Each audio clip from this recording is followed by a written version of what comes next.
The self is also known in Sanskrit as Brahman. Sometimes there's a still better word for the self, which I like, is the word tat. Tat means that. We get our word that from the Sanskrit tat. And so when the baby comes into being, first of all, the first thing it says is da, da. And the baby is pointing, da, da, da. And it's saying that. Look, isn't that marvelous? That, you see? So that is the which than which there is no whicher. And so you get the formula in this Brihadaranyaka Upanishad. Tat tvam asi, which means you are that. That art thou. So in this sense then, every self is modeled on and is an expression of the one self, because you all feel individually that you're the center of the world. And everything else is seen in circles, circling out, sphering out from where you are. And that's, as it were, the microcosm, the little cosmos. But then in the same way, the macrocosm has a central self, although this is not central in the way we talk about centers in space. The center of a circle is in the middle of the circle, and the circumference is away from it. But you could use a phrase that the Christian theologians have used of God, that circle whose center is everywhere and whose circumference is nowhere. You could speak of Brahman that way. It isn't in the middle of the universe, spatially speaking. You might ask the question, where is the universe? Ever thought of that one? Where is it? Well, you can't say where, because everywhere has to be in relation to something. There would have to be another universe to say where this one is. But then, since those two together would constitute the universe, we wouldn't still be able to say where it was. It isn't anywhere. And so in that sense, the center isn't anywhere in space locally. And furthermore, the kind of space we are dealing with is only one possible kind of space. It's the kind of space our physical organisms are attuned to. We are, you see, like the radio. We pick up what wavelength we're on.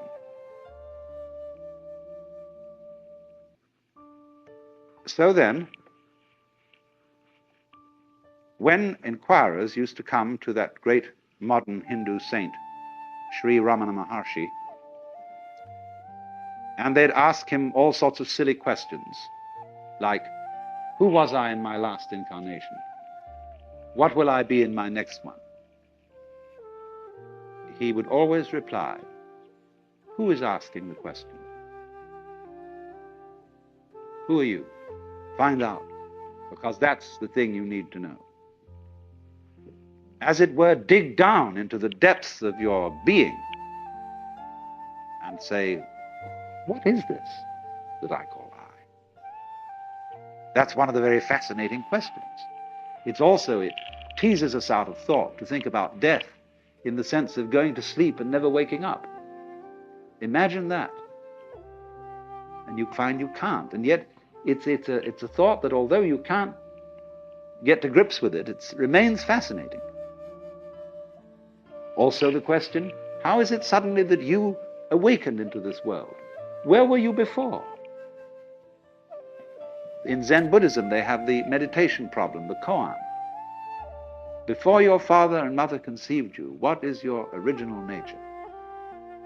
And that's the same sort of weird question as what it would be like to go to sleep and never wake up.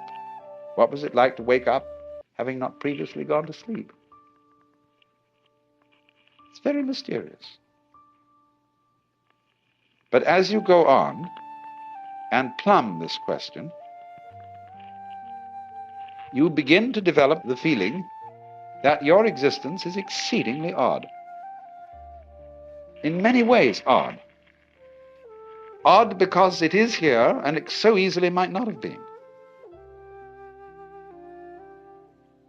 After all, if your father hadn't met your mother, would you be here? Now, of course, somebody would be here, because he might have met somebody else. Would that be you? Of course it would. Don't you see? You can only be you by being someone. But every someone is you. Every someone is I. That's your name, you say. It's me. And everybody feels that I in the same way. It's the same feeling, just like blue everywhere is the same color. So I-ness being, as it were, the most fundamental thing in man, is also fundamental to the universe. It too is I. And our I is a special case of it, coming out from the, in quotes, central I, like so many tits from the belly of a sow, or so many spines from a sea urchin, so many legs from a spider. That is, of course, why the images of the Hindu gods are shown with many arms or many faces. It is saying that all arms are the arms of the divinity. All faces are its masks. So, you see, there's really nothing to worry about. Because the important you is perfectly indestructible. It's what there is. Our comings and goings, our fortunes and misfortunes are a sort of mirage. The more we know about them, the more we know about the world, the more diaphanous it seems. And therefore, everything in the world has the characteristics of smoke. You know, when you blow a cigarette or pipe or something and a cloud of smoke and you see it in the sunbeam, and it's full of whorls and designs and all kinds of marvelous things going on, and then slowly it disappears. Well, everything's just like that. Now, there are two attitudes you can take to that state of affairs. You can say, sour grapes. It's all a lousy, wretched trap. And here I am, I'm given all these feelings of love and attachment and joy of life, and then I fall apart. My teeth drop out, my eyes become feeble. I get cancer or cirrhosis of the liver or something, and then it all falls apart, and it's too bad. Therefore, don't become attached to things. Don't enjoy life. Treat it, holding it off like that, just like a very, very firm person who's been jilted and says, never again will I get mixed up with love, because love hurts. But on the other hand, a weaving of smoke can be very beautiful, provided you don't lean on it, provided you don't try to preserve it, catch hold of it. Then you destroy it. So exactly the same way, there's nothing in the way of form